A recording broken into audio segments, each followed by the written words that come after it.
కొరింథీయులకు రాసిన మొదటి పత్రిక 2వ అధ్యాయం.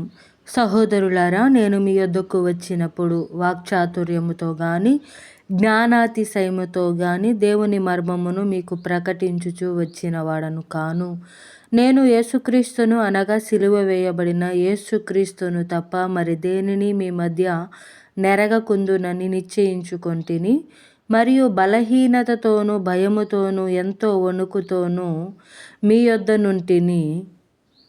మీ విశ్వాసము మనుష్యుల జ్ఞానమును ఆధారము చేసి కొనక దేవుని శక్తిని ఆధారము చేసుకొని ఉండవలెనని నేను మాటలాడినను సువార్త ప్రకటించినను జ్ఞానయుక్తమైన తీయని మాటలను వినియోగింపక పరిశుద్ధాత్మయు దేవుని శక్తియు కనపరుచు దృష్టాంతములనే వినియోగించి తిని పరిపూర్ణులైన వారి మధ్య జ్ఞానమును బోధించుచున్నాము.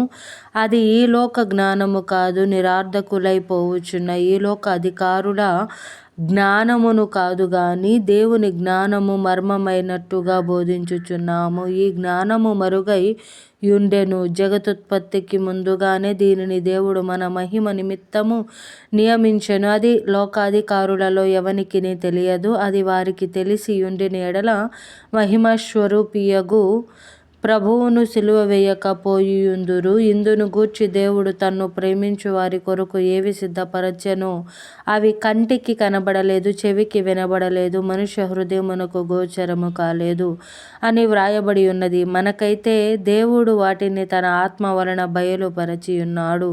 ఆ ఆత్మ అన్నిటినీ, దేవుని మర్మములను కూడా పరిశోధించుచున్నాడు. ఒక మనుష్యుని సంగతులు అతనిలోనున్న మనుష్యాత్మకే గాని మనుషులలో మరి ఎవనికిని తెలియను. అలాగే దేవుని సంగతులు దేవుని ఆత్మకే గాని మరి ఎవనికిని తెలియవు. దేవుని వలన మనకు దయచేయబడిన వాటిని తెలుసుకొనుటకై మనము లౌకికాత్మను కాక దేవుని యొద్ద నుండి వచ్చు ఆత్మను పొందియున్నాము. మనుష్య జ్ఞానము నేర్పు మాటలతో గాక ఆత్మ సంబంధమైన సంగతులను ఆత్మ సంబంధమైన సంగతులతో సరిచూచుచు ఆత్మ నేర్పు మాటలతో వీటిని గూర్చి మేము బోధించుచున్నాము.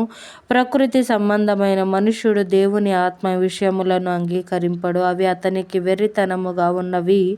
అవి ఆత్మానుభవము చేతనే వివేచింపదగును గనుక అతడు వాటిని గ్రహింపజాలడు. ఆత్మ సంబంధి అయిన వాడు అన్నిటినీ వివేచించును గాని అతడెవని చేతనైనను వివేచింపబడడు. ప్రభువు మనసును ఎరిగి ఆయనకు బోధింపగల వాడెవడు? మనమైతే క్రీస్తు మనసు కలిగిన వారము.